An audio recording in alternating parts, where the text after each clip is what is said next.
Hello, in this video we'll speak about 5 stages in the design thinking process through the website interaction-design.org as you see. So we have 5 steps.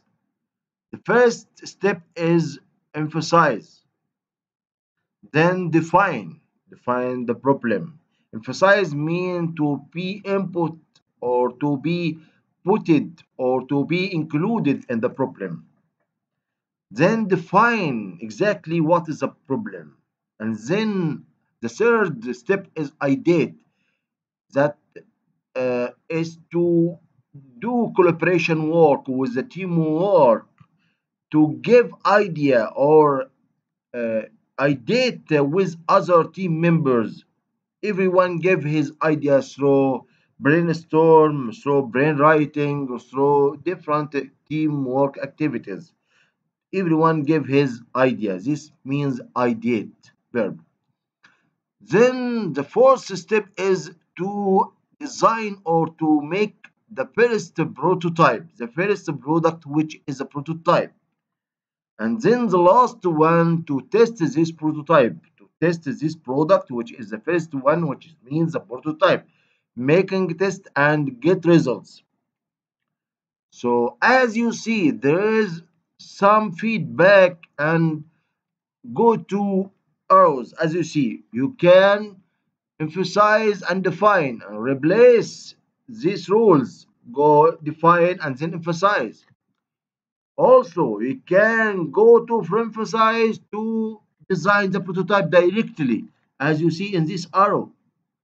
Okay, or from the prototype you can make additions or modifications by including another idea from another team member. Or you can go from the test after you reach some results to define the problem again or to edit the definition of the problem and so on. You can, as you see from this drawing is very important in this issue, which is 5 stages in design thinking process. We use this in many fields, in every aspect of the science, every aspect of designs. Let's go forward here. I will share this document. This link will be in the description.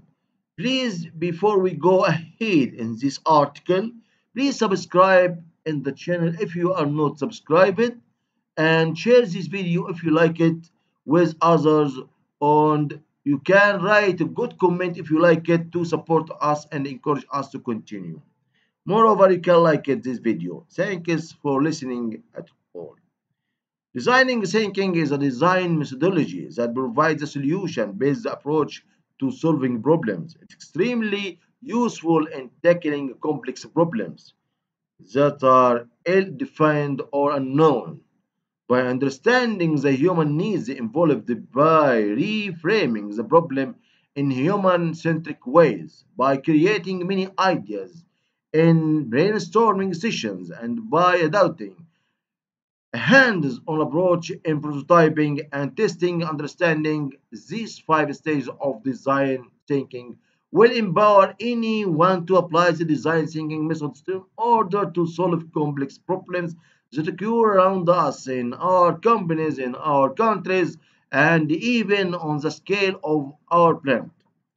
We will focus on the 5 stage design thinking model proposed by the Hessoplatter Institute of Design at Stanford. The school is the leading university when it comes to teaching design thinking.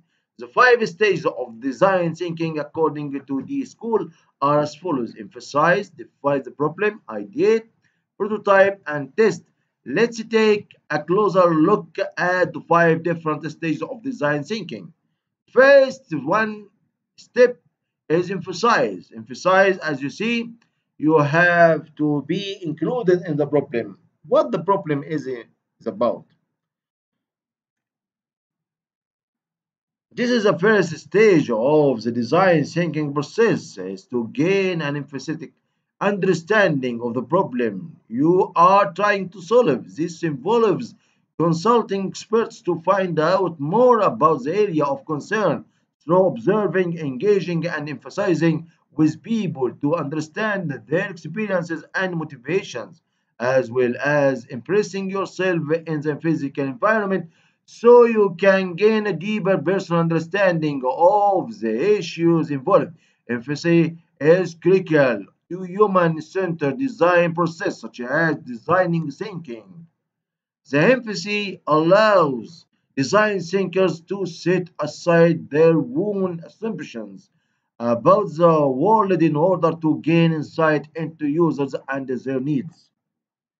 Depending on time constraints, a substantial amount of information is gathered at this stage to use during the next stage and to develop the best possible understanding of the users, their needs, and the problems that underlie the development of the particular product. The second step in this algorithm is to define the problem. Define exactly what the problem. During the define stage, you put together the information you have created and gathered during the emphasize stage. This is where you will analyze your observations and synthesize them in order to define the core problems that you and your team have identified up to this point. You should seek to define the problem as a problem statement in a human-centered manner.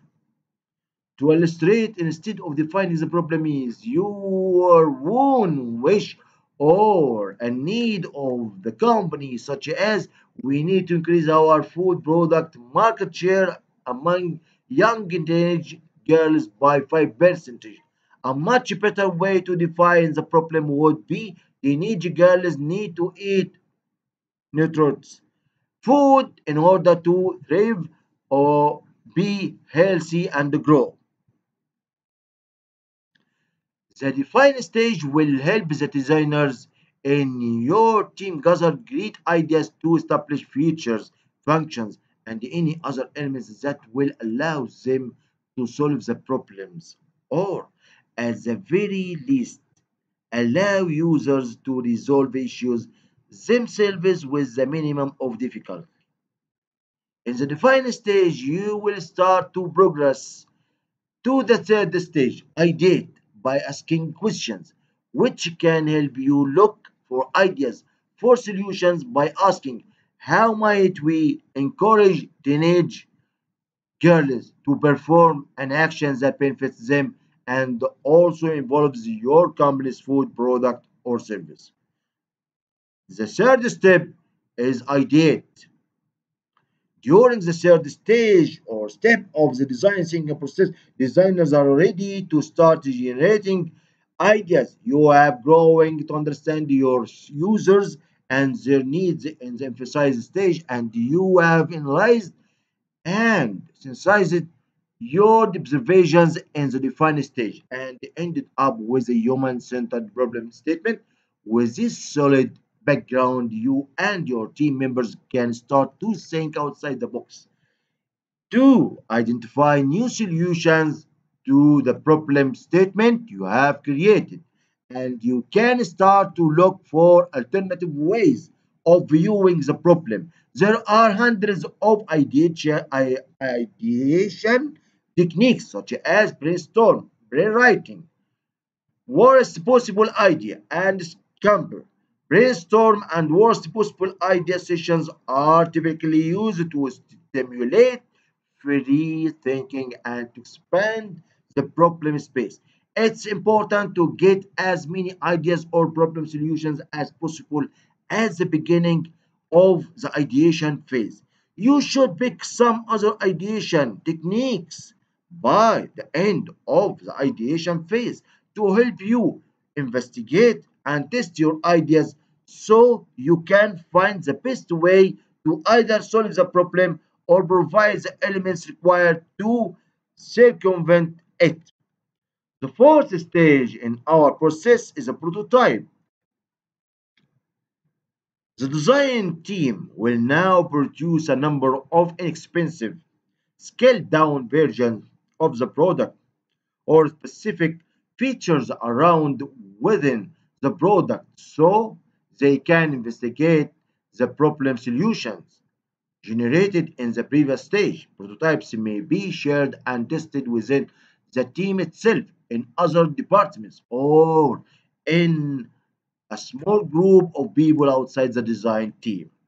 This is an experimental phase, and the aim is to identify the best possible solution for each of the problems identified. During the first three stages, the solutions are implemented within the prototypes. And one by one, they are investigated and either accepted, improved, and re examined or rejected on the basis of the user's experiences. By the end of this stage, the design team will have a better idea of the constraints inherent to the product and the problems that are present, and have a clearer view of how real users would behave, think, and feel when interacting with the end product test. Number five, the test stage designers or evaluators rigorously test the complete product using the best solutions identified during the prototyping phase. This is the final stage of the five-stage model, but in an iterative process. The results generated during the testing phase are often used to redefine one or more problems and inform the understanding of the users. The conditions of use, how people think, behave, and feel, and emphasize, even during this process or phase, alternations and reinforcements are made in order to rule out problem solutions and drive as deep an understanding of the product and its users as possible. There is also the non-linear nature of design thinking. As you see, this is unlinear. The steps in the linear go from one to the other, arranged. No step up or step backward for some process or some stage, like this drawing. This is drawing for describing the non-linear process. There are other links to activate your career from these links. All these are put it in the description below. You can fetch it and go and search through it. Thanks for listening. As I told you, subscribe in the channel if you are not subscribed, and share this video if you like it with others through your social media. Like the video and write a good comment to support us to continue. Thanks for watching and listening.